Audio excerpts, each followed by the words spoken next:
मुकेश सहनी को तोड़ने के लिए बहुत तरह के षड्यंत्र चल रहे हैं।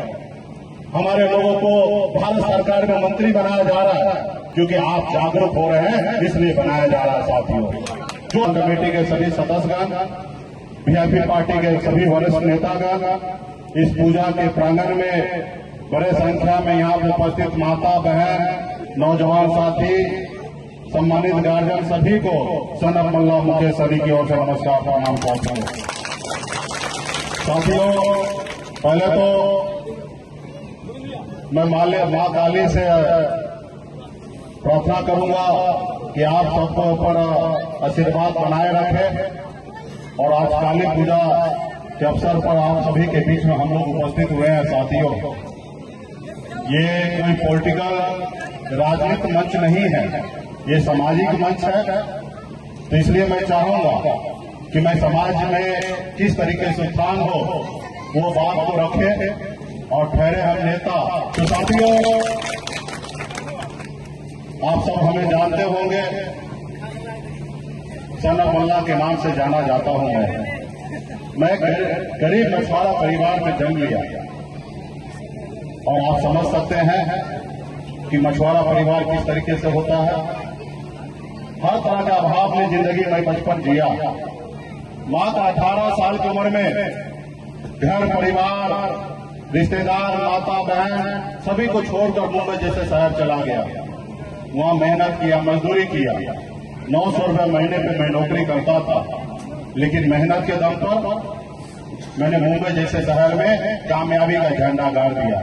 एक बेहतर जिंदगी जीने लगा। साथियों, फिर मैंने देखा कि लोग चांद पे घर बनाने के लिए सोच रहे हैं, लेकिन इस धरती पर हमारे लोगों के लिए रहने के लिए घर नहीं है। फिर मैंने बॉम्बे के ऐशोआराम जिंदगी को छोड़कर पिछले 10 सालों से अपने बिहार और अपने समाज के लोगों के लिए हक अधिकार के लिए मैं लड़ाई लड़ता हूँ। पूरे बिहार में निषाद समाज जो है 22 जाति में जाने जाते हैं। कहीं बीन, कहीं बेलदार, कहीं नोनिया, कहीं मलाह, कहीं चाय, तियर, कनपर, गोरी, तमाम 22 जाति के नाम से जाने जाते हैं। हम बिहार में 10% की आबादी है, लेकिन हमारा कोई सुनता नहीं है। आज हमारे समाज को बंगाल में एससी का आरक्षण मिल रहा है। आप दिल्ली चले जाइए, वहां निषाद को एससी का आरक्षण मिलता है, लेकिन बिहार में नहीं मिल रहा है। और पिछले 10 सालों से आपके हक अधिकार के लिए मैं संघर्ष कर रहा हूं। साथियों, हक अधिकार के लिए संघर्ष कर रहा हूं।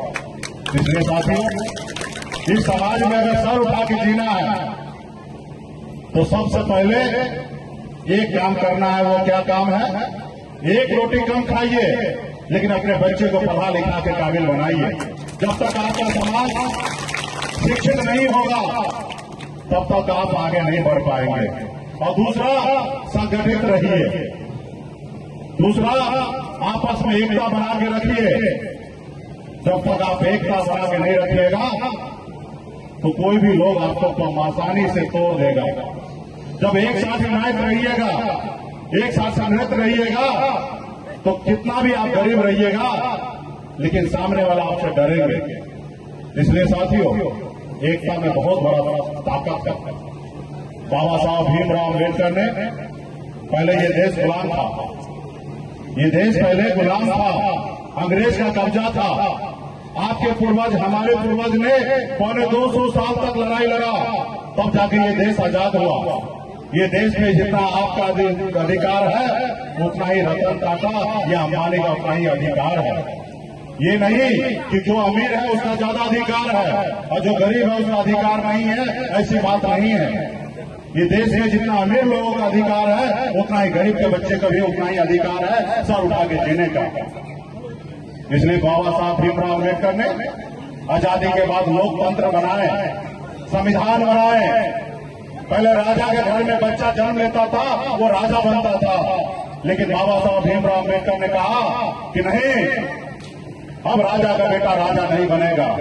अब इस देश का राजा वो बनेगा जिसके पास वोट होगा, चाहे वो गरीब मजदूर का बेटा क्यों न हो, या किसान का बेटा क्यों न हो, या एक मछुआरा मल्ला का बेटा क्यों न हो। अपने वोट के दम पर इस देश का, इस राज्य का नेतृत्व कर सकता है। साथियों, वो ताकत आपके पास है वोट गिराने का, लेकिन आप जब वोट गिराते हैं तो आप अपने बच्चे के बारे में नहीं सोचते हैं, अपने लोगों के बारे में नहीं सोचते हैं।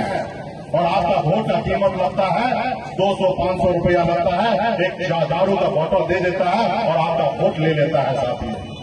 इसलिए साथियों, अपने वोट का अधिकार को समझिए।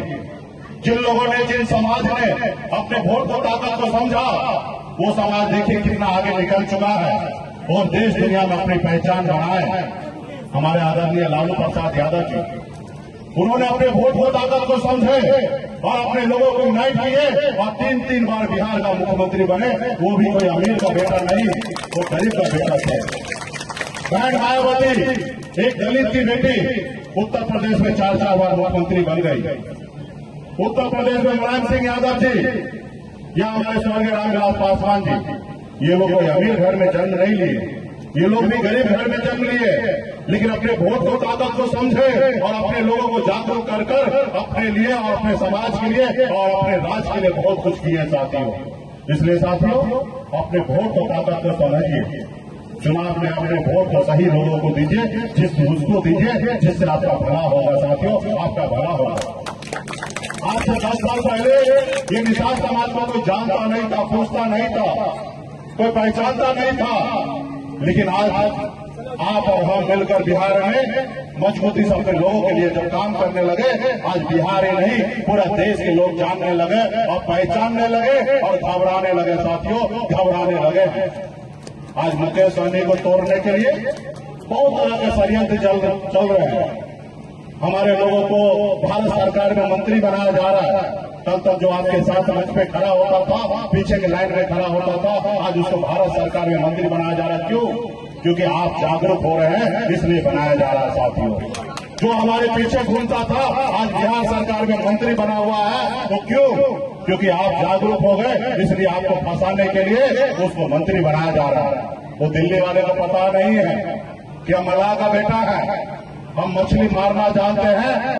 हमसे जुड़े रहने के लिए हमारे YouTube चैनल को सब्सक्राइब करें और नई वीडियो की नोटिफिकेशन के लिए बेल आइकॉन को दबाएं। अगर आप ये वीडियो Facebook पर देख रहे हैं तो लाइक जरूर करें और ज्यादा से ज्यादा शेयर करें। धन्यवाद।